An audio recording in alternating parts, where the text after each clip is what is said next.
Mondial Audio, les podcasts du Mondial de la mobilité. Bonjour à vous qui nous écoutez et bienvenue dans Voyage en mobilité, une émission enregistrée au Mondial de la mobilité à Paris, au cœur du Mondial de l'automobile. 30 minutes avec des invités pour découvrir ce que seront les déplacements du futur, les mouvements à venir, mais aussi l'évolution des transports et de nos habitudes à tous sur la route ou ailleurs. Aujourd'hui, nous recevons la Massif, premier assureur automobile avec plus de 6 millions de véhicules assurés. Avec mes invités, nous allons parler de voitures autonomes et connectées. Avec moi, au micro de ce voyage en mobilité, Yann Arnaud, bonjour. Bonjour. Vous êtes responsable, vous éric directeur de produits, pilotage économique, performance et risque IARD à la Massif. C'est ça. Excusez-moi pour la petite erreur. Éric Grappe, bonjour. Bon matin.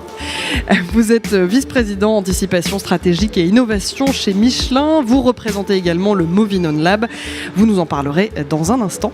Bienvenue. Avec plaisir. Et enfin Florence Sanson, bonjour. Bonjour. Bienvenue, vous êtes PDG de Car Studio, filiale de Mobivia. Bienvenue à tous dans ce voyage en mobilité. Alors, ma première question, c'est est-ce que vous pouvez me dire en quelques mots ce que c'est qu'une voiture autonome ? Alors un véhicule autonome, c'est d'abord une très belle promesse pour l'avenir. C'est un véhicule qui permettra une mobilité ouverte à un nombre extrêmement important de personnes, et notamment ceux qui aujourd'hui sont peut-être privés, des jeunes enfants, des personnes, des seniors, etc. Donc tout un tas de gens qui, grâce à lui, pourront retrouver de la mobilité. Et globalement, c'est une mobilité aussi sans risque, une mobilité peut-être un peu plus propre parce qu'elle va peut-être tourner autour du véhicule électrique. Donc, globalement, le véhicule autonome, il est paré d'un certain nombre de vertus pour la mobilité du futur. On n'en est pas tout à fait là, parce que c'est un long chemin avant d'atteindre cette promesse, et donc on commence à le voir arriver dans nos vies. C'est les premières étapes où on laisse le volant au véhicule. Donc pour l'instant, on sait que c'est sur certains axes, à certains moments, etc.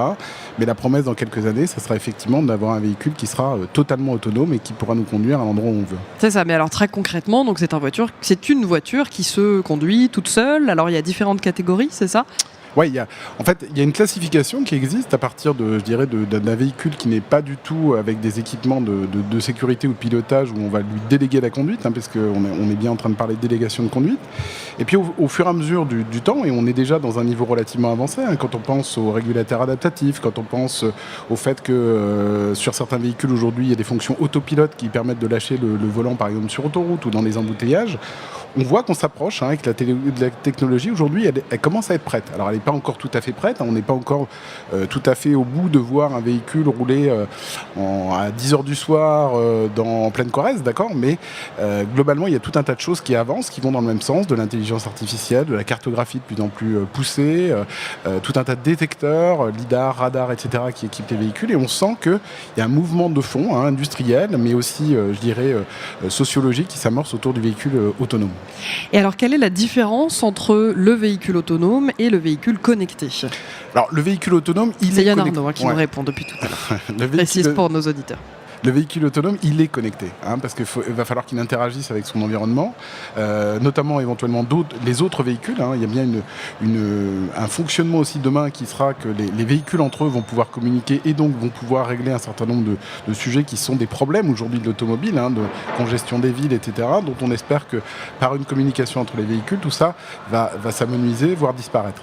Donc, le véhicule autonome, il est connecté, mais la connexion, elle commence dès aujourd'hui. Depuis qu'on a installé l'e-call sur les véhicules, depuis que les véhicules ont commencé à avoir ce fameux système d'appel d'urgence en cas de besoin, les véhicules, maintenant, qui sortent de chaîne, ils sont connectés. C'est vraiment à ce moment-là que ça a commencé ? Ouais, alors, il y avait déjà un certain nombre de véhicules qui communiquaient, soit Airlink, par exemple, chez Renault, avait lancé des choses. Donc, il y avait des choses qui étaient déjà en lancement. Mais c'est vrai que depuis la généralisation de l'e-call, là, vraiment 100% des véhicules qui vont sortir de chaîne, encore une fois les nouveaux, il reste tout un parc d'anciens véhicules, mais vont être des véhicules connectés. Alors ça pose une question, c'est cette connexion des véhicules, finalement, on a un objet qui est au cœur de notre intimité, qui sait exactement où on va, à quelle heure, où on passe, etc.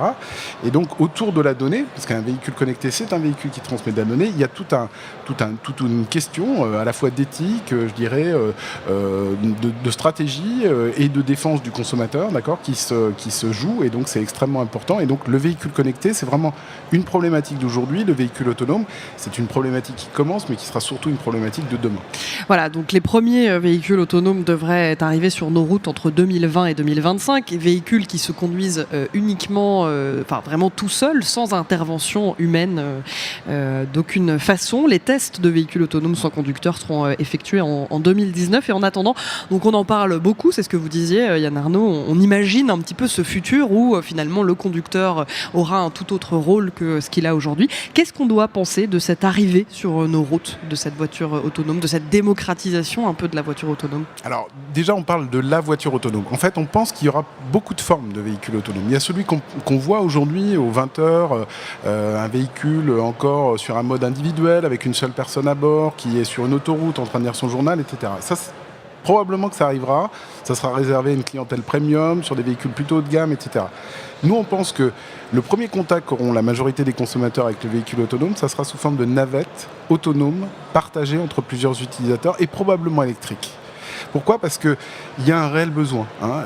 La navette autonome, partagée autonome, c'est une manière, par exemple, pour les collectivités locales de désenclaver des territoires. Là où on ne peut pas faire passer une ligne de bus, là où on a quand même des besoins, là où on veut permettre à des seniors de pouvoir se déplacer, une collectivité locale peut dire « Moi j'ai un véhicule, 2 places, 4 places, peu importe, qui va circuler, qui va être, qu'on va pouvoir appeler avec son smartphone ou avec un service, et donc qui va venir me chercher, qui va m'emmener à l'endroit où je veux. » Donc il y a une vraie promesse qui est extrêmement forte, et c'est pour ça qu'on pense que c'est beaucoup cet aspect-là qui va se développer, une vraie promesse de service public, d'accord, et de service commun qui sera opéré par tout un tas d'acteurs différents, associatifs, coopératifs, délégations de services publics, voire collectivités elles-mêmes.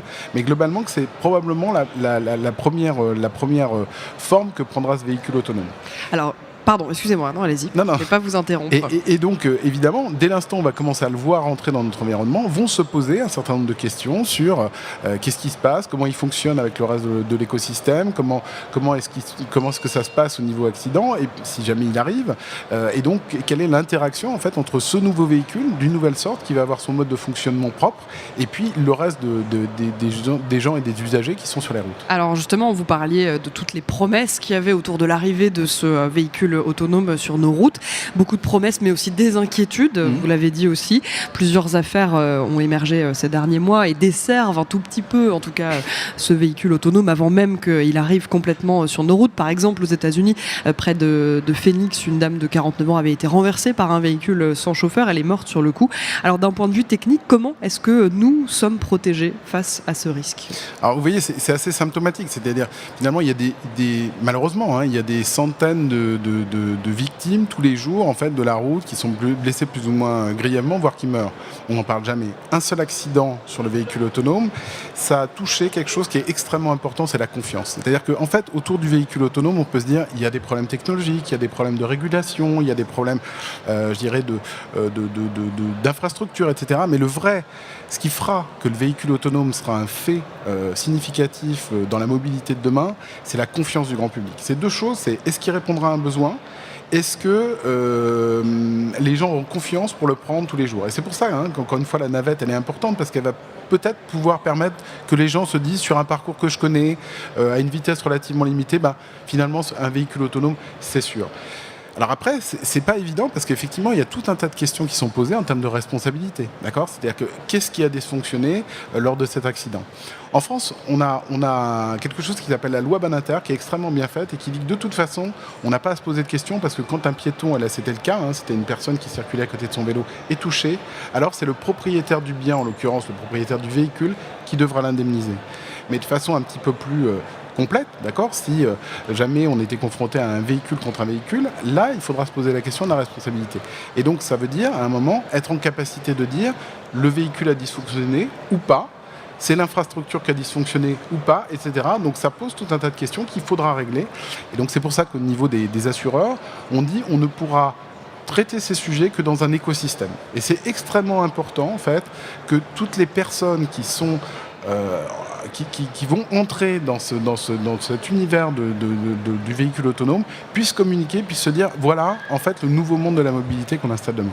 Donc vous l'aurez compris, les véhicules sans chauffeur font partie de la mobilité de demain, mais ces nouvelles automobiles vont changer beaucoup de choses dans notre rapport à la mobilité, à la sécurité. Pour mieux donc prendre en compte ce sujet, le comprendre et s'en saisir, Michelin a créé Moving On, et du Moving On a découlé le Moving On Lab. Il a décollé aussi d'ailleurs. Ouais. Décollé aussi, on peut le dire. Alors, quelle différence entre les deux, et est-ce que vous pouvez nous parler de ce Moving On ?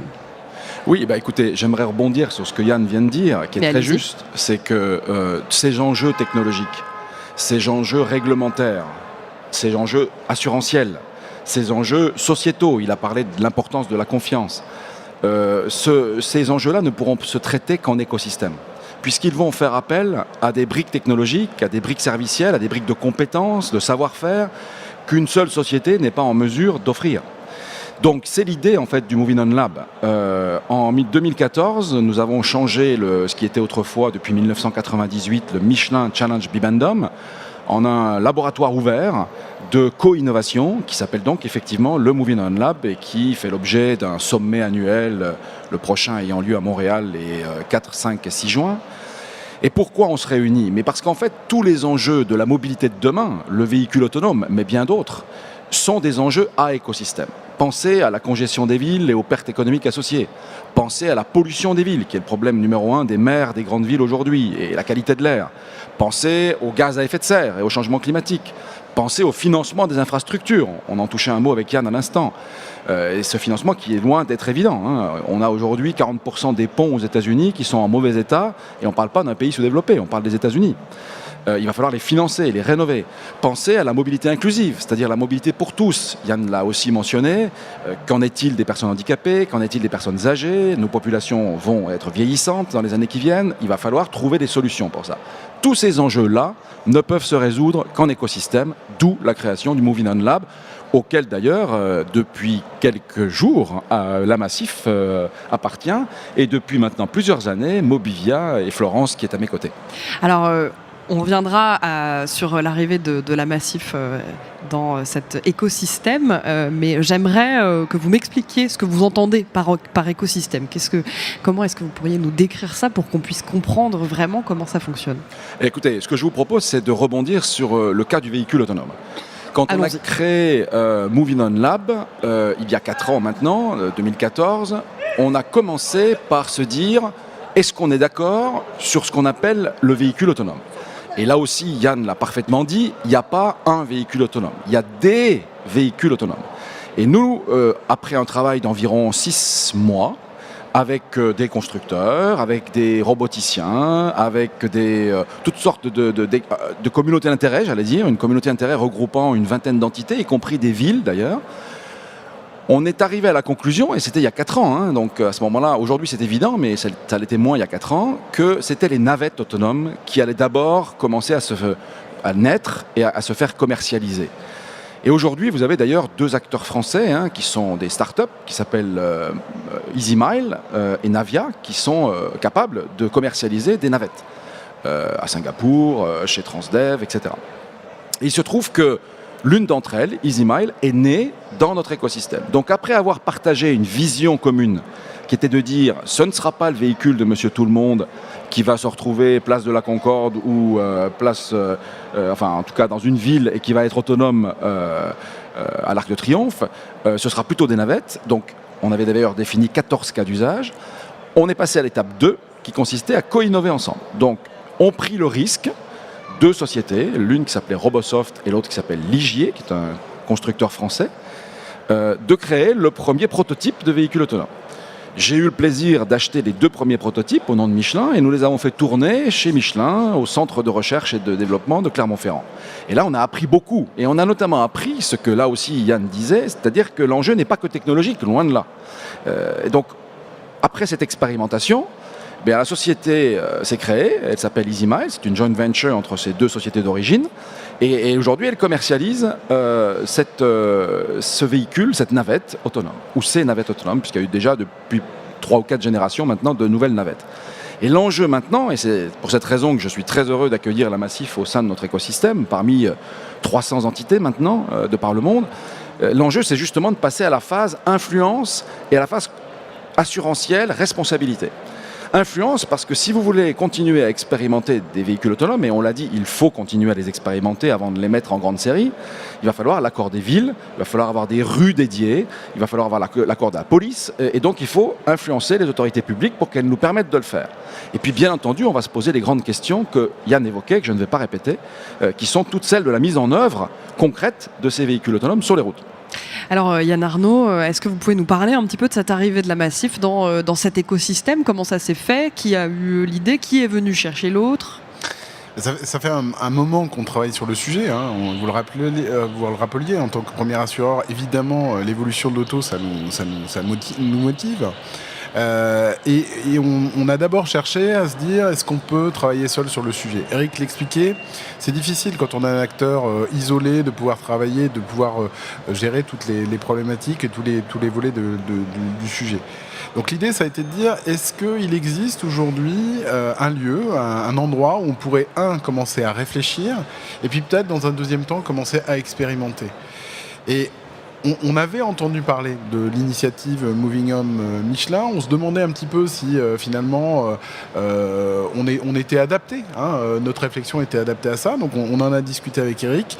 Et là, moi je dois dire que ça a été un peu le coup de foudre. On a trouvé alors pas avec Eric, il me regarde, mais non, avec l'environnement. Mais pas de problème. Avec l'environnement Moving On.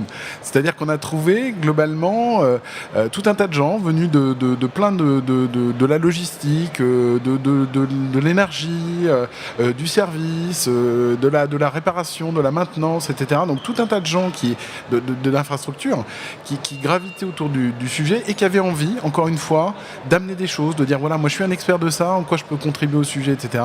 Ça nous a beaucoup plu et nous on s'est dit, apportons le volet assurance, apportons le volet connaissance client, serviciel, etc., qui est bien aujourd'hui ce que la Massif peut apporter dans cette problématique. Et donc ça nous a paru extrêmement naturel. On a vu que c'était un environnement qui était ouvert, puisque la volonté, je pense, d'Eric, c'est de dire s'il faut des acteurs qui puissent amener leur pierre à l'édifice pour que la collectivité en bénéficie, amenons-les. Et donc, c'est exactement pourquoi on a décidé à un moment de sauter le pas. Et donc, aujourd'hui, effectivement, notre but, c'est de créer à l'intérieur de Moving On Lab une communauté d'intérêt qui va travailler sur le véhicule autonome, mais pas du tout sur les aspects technologiques, plutôt sur l'aspect appréhension par les consommateurs, risque, acceptation sociale de ce véhicule, et puis qu'est-ce qu'on peut en faire demain, d'accord? En quoi ça peut rendre service à un certain nombre, je dirais, de personnes, individus ou de collectivités dans le grand domaine de l'inclusion, qui est au niveau d'une mutuelle comme la Massif, quelque chose sur lequel on est extrêmement attentif et focalisé. Alors là, je m'adresse donc à Yann Arnaud et à Eric Grab. Comment ça marche pour justement réfléchir et expérimenter? C'est ce que vous disiez. Est-ce que vous faites appel à des personnes de l'extérieur, à des futurs usagers ou à des conducteurs aujourd'hui qui, eux, ont exprimé des questionnements vis-à-vis de ces sujets-là? Comment ça fonctionne, cette communauté d'intérêt? Puisque qui dit laboratoire dit expérience, on va dire. Alors, je me doute que vous ne faites pas d'expérience dangereuse sur des gens, mais voilà, comment ça se passe en fait? À qui est-ce qu'on présente ça? Alors, je vais peut-être répondre parce que comme Yann est récent dans l'écosystème, il a peut-être un petit peu moins d'expérience que moi sur des communautés d'intérêt qui sont effectivement le cœur du réacteur, j'allais dire, Moving On Lab. Déjà, il faut avoir, et Yann l'a dit, les bonnes personnes autour de la table ou les bonnes entreprises. Donc, il y a forcément une grande diversité de compétences, de savoir-faire que nous allons réunir autour d'une même table. Ensuite, on en a parlé également, il faut qu'on soit d'accord sur les scénarios qu'on va vouloir tester. Parce qu'il y a plusieurs scénarios de déploiement des véhicules autonomes ou du véhicule connecté en général, évidemment. Alors, on a parlé des navettes, mais il y a bien d'autres choses dont on doit tenir compte. Donc, une fois qu'on est d'accord sur un scénario, on va expérimenter ce scénario dans la vraie vie, parce que nous sommes des industriels, donc on a envie que ça se déploie. On a envie d'en faire quelque chose. On n'a pas envie simplement de faire un think tank. D'ailleurs, au passage, on s'appelle Think and Do Tank. C'est pas innocent. Ça veut dire que vous faites des prototypes? Mais absolument. Et d'ailleurs, l'exemple que je vous citais est assez caractéristique. Il a été dès l'origine de Moving On Lab. On a fait des prototypes. Et j'en ai, encore une fois, acheté quelques-uns pour les faire rouler. Alors évidemment, là on met plutôt nos ingénieurs dans la voiture et s'il arrive quelque chose, on est responsable puisque ce sont nos ingénieurs. On ne va pas mettre le grand public ou des passagers. Mais il est possible qu'à terme, sur cette question du véhicule autonome, avec l'accord d'une ville, on puisse aller beaucoup plus loin et proposer à des citoyens de travailler avec nous. D'ailleurs, ça fait partie des nouveautés de l'année 2019, je vous l'annonce, en exclusivité mondiale. Nous allons créer des Living Labs, c'est-à-dire ce qu'on appelle des laboratoires citoyens pour co-créer avec les citoyens. Et dans ce domaine du véhicule autonome, ça va être particulièrement important, puisque Yann le disait également, la relation à l'automobile est totalement différente, notamment dans les nouvelles générations. On n'a plus à faire cette relation émotionnelle que ma génération pouvait avoir avec l'automobile. Alors quelle relation émotionnelle ou non d'ailleurs, va-t-on imaginer avec le véhicule autonome? C'est une des grandes questions. Une des grandes questions qu'on va aussi expérimenter, c'est la coexistence entre des véhicules autonomes et des véhicules non autonomes. Ce qui, au passage d'ailleurs, va être la période la plus longue, parce que ce n'est pas demain que le parc de véhicules non autonomes va disparaître. Donc vous voyez, ce type de questions-là, on va l'envisager en communauté d'intérêt et on va y apporter des réponses. Alors personne n'est capable de prédire l'avenir, mais au minimum, on est capable de balayer le champ des possibles. Alors nous avons ici avec nous quelqu'un qui se fait plutôt discrète depuis le début de cette émission, Florence Sanson est avec nous. Vous êtes PDG de Car Studio, filiale de Mobivia, je le rappelle.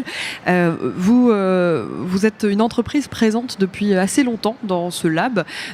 Donc est-ce que vous pouvez nous présenter un petit peu votre aventure, comment ça s'est passé, comment vous êtes arrivé là, et est-ce que vous pouvez nous en dire maintenant, après un certain temps passé dans ce lab?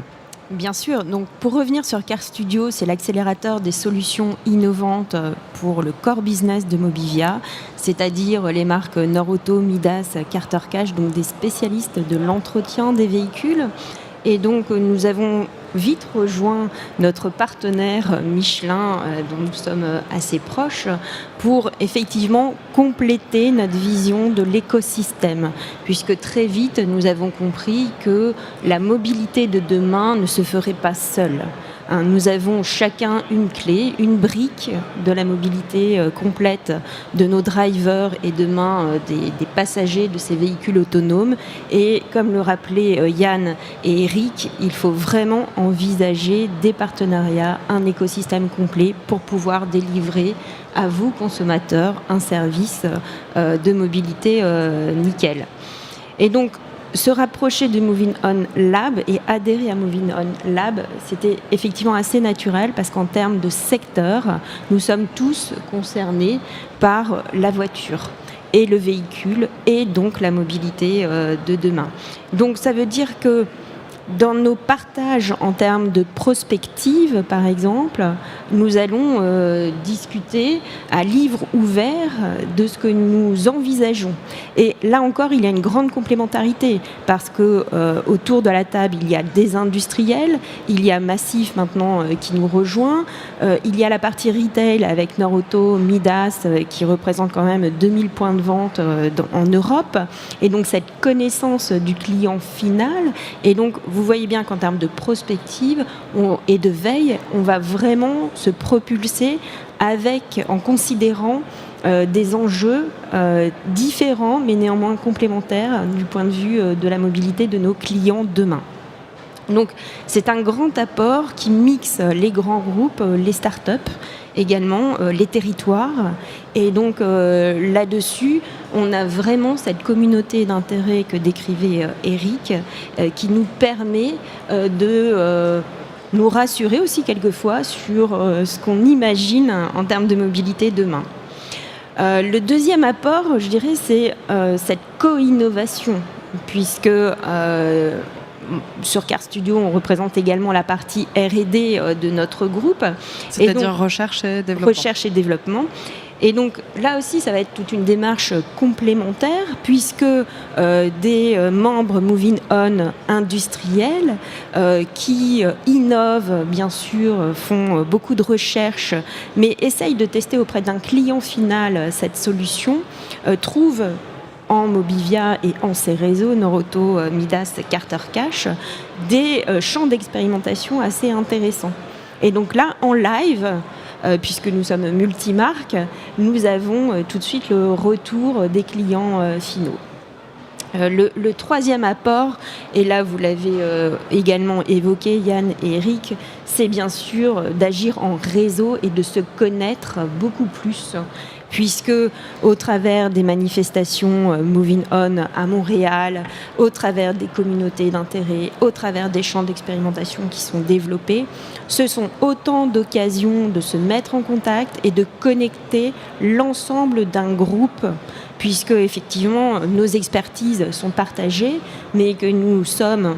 Et nous nous connaissons depuis longtemps, donc nous connaissons très bien nos groupes et nous pouvons connecter exactement les bonnes expertises de Massif, de Michelin, de Mobivia pour constituer des groupes de travail qui vont vraiment transformer dans la vraie vie.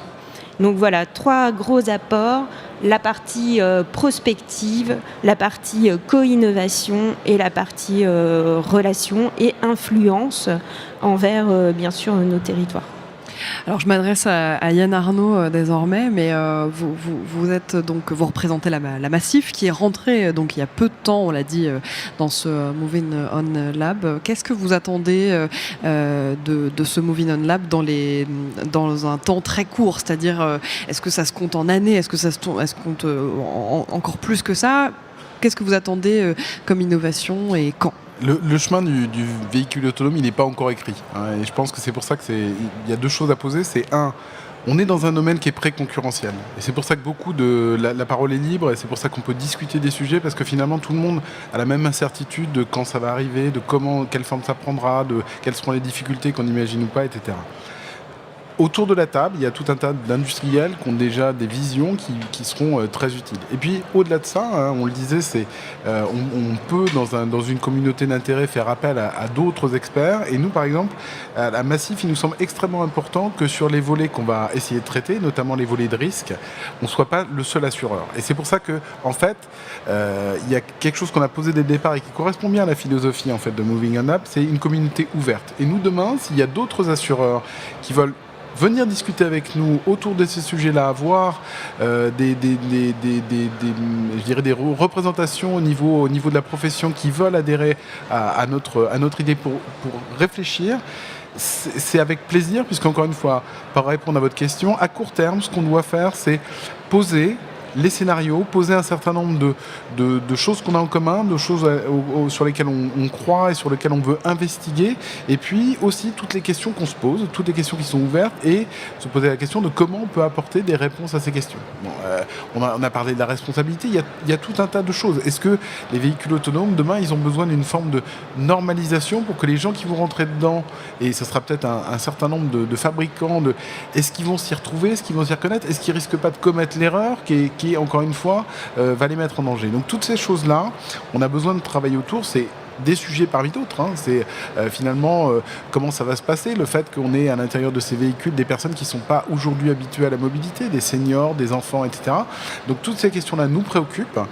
C'est pour ça qu'elles intéressent aussi probablement d'autres assureurs. Et nous, ce qu'on souhaite là, c'est en discuter, on va se dire, l'horizon qu'on se donne, c'est jusqu'à mi ou fin 2019.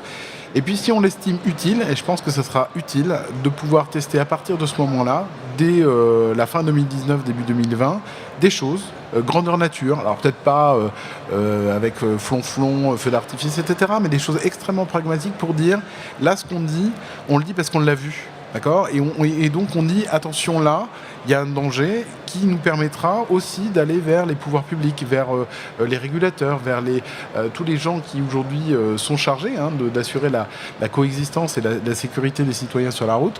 Je dirais d'avoir quelque chose de nouveau et de fondé et de prouvé qui puisse les alimenter aussi dans la réflexion. En fait, ça vous permet d'anticiper tout simplement les discussions que vous avez aujourd'hui. C'est-à-dire que comme le véhicule n'est pas encore sur les routes, complètement, on va dire, qu'il est seulement en test pour le moment, ça vous permet d'anticiper les problèmes qui pourraient arriver ou même son arrivée, tout simplement. À la fois anticiper, mais aussi faire comprendre à des gens pour qui ça reste un petit peu conceptuel, d'accord ? Il y a tout un tas de gens qui parlent du véhicule autonome, mais il y a tout un tas de problématiques qu'on a identifiées qui restent dans l'angle mort du véhicule autonome. Hein.